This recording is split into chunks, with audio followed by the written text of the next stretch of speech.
자, 그러면 전치사 안에 대해서 알아보겠습니다. 자, 그림을 통해서 전치사 안의 대표 개념과 작용, 반작용 먼저 확인하고요. 그리고 예문을 통해서 우리 한번 증명해 보기로 하겠습니다.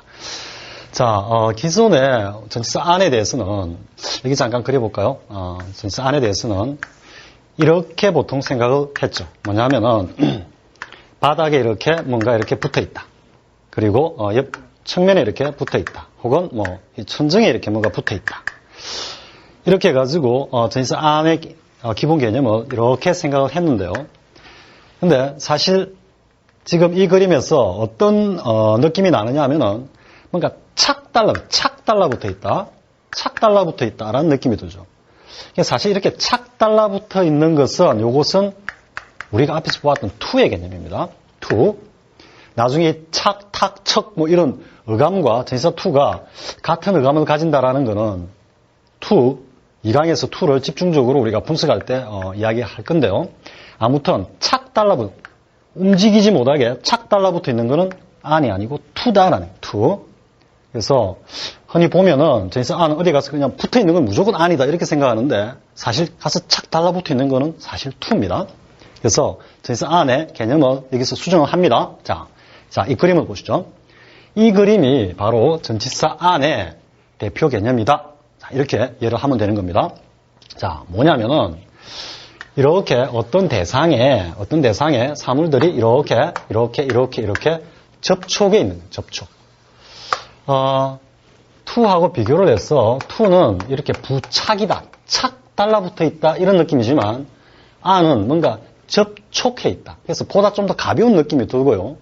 그래서 전치사 안이 가지고 있는 투와 붙어 있지만 투와 다른 의미가 어떤 의미냐면은 개념이냐면은 전치사 안은 사실상 이렇게 움직임이 가능한 겁니다. 이렇게 움직임이 뭔가 자체에서 이렇게 조금씩 움직일 수 있는 이런 모습으로 접촉해 있는 것이 안이다. 전치사 안이다. 투는 말 그대로 착 달라붙어 있는 거다. 도착할 때 착이다. 그 전치사 투에 착 달라붙어 있다는 착이나 똑같은 의미입니다. 자, 그래서 전치사 안은 이렇게 어떤 대상에 이렇게 가볍게 이렇게 붙어 있다라고 이해를 하면 되는 겁니다. 자, 그런데 이 가볍게 붙어 있는 이 모습, 접촉에서 어떤 의미가 나오냐 하면은 바로 의존이라는 의미가 나오는 겁니다. 자, 이 의존이라는 의미가 어떤 의미냐 하면은 이렇게 붙어 있음으로써, 접촉에 있음으로써 아래에서 잡아당기고 있는 중력의 힘을 이겨내고 아래로 떨어지지 않고 있다는 겁니다. 즉, 매달려 있다. 자, 전치사 투와 개념을 보다 분명히 하기 위해서는 안은 매달림이다. 이렇게 지금부터 이해를 하고 있으면 되는 겁니다. Books on the table이죠. Books on the table. 테이블 위에 책이 여러 권이 있습니다. 자, 이 책들은 이 테이블에 어떻게 의존을 해서 아래로서 잡아당기고 있는 중력의 힘을 이겨내고 아래로 떨어지지 않고 있습니다. 만약에 책상을 싹 빼버리면 이 책은 바닥으로 떨어져가지고 본래 모습을 유지하지 못할 것입니다. 따라서 어떤 존재의 근거라고 볼 수 있습니다. 이게 의존. 따라서 책들은 책상에 의존을 하고 있다. 이게 작용 개념이라면요. 반작용은 실질적으로 책의 무게만큼 이 책상을 이렇게 누르고 있다라는 거죠. 누르고 있다. 이게 곧 반작용이다라는 거죠. Price depends on supply and demand. 가격은 수요와 공급에 의존한다라고 하는 경제학적 어떤 정의인데요. 그런데 우리가 depend하는 의존하다라고 다 알고 있죠.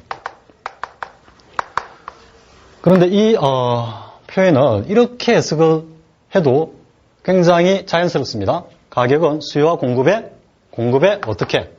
달려있다. 이 달려있다란 말은 매달려 있다라는 의미나 같은 의미입니다.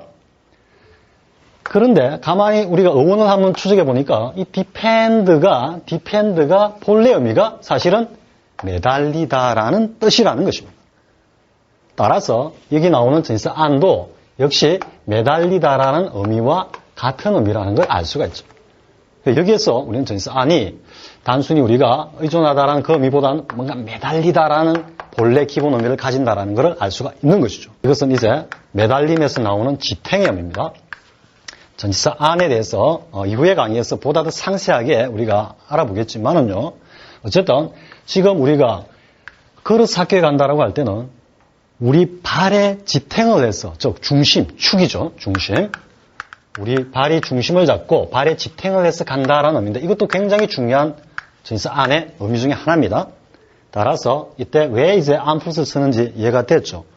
우리가 보통 보면 뭐 by bus, by ship, by airplane 일반적인 교통수단을 나타낼 때 다 by를 쓰는데요. 이것도 다 이유가 있습니다. 이유가 있는데 어쨌든 우리가 그릇을 가다 할 때는 by가 아니고 on을 쓰는 것은 바로 이런 지탱, 의존의 의미에서 나왔다라는 것이고요. 그런데 이 표현을 우리가 한번 잘 또 한번 생각을 해보면요.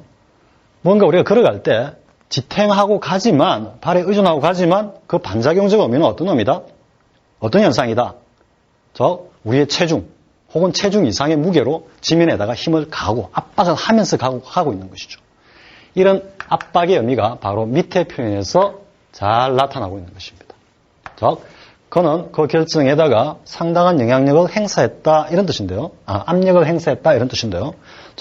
어떤 그 결정을 관철시키기 위해서 뭐 물리력을 동원하든지 아니면은 뭐 심리적인 어떤 위협을 한다든지 해가지고 어쨌든 이 결정에다가 어떤 힘을 가했다라는 의미라는 걸 알 수가 있죠. 그래서 어떤 압력을 행사했다라고 할 때, 그래서 이 세 표현을 보면은 매달림에서 다시 의존과 그리고 지탱이란 의미, 이 의미 속에 들어있는 압박이라는 의미까지 우리는 알 수 있는 것이죠.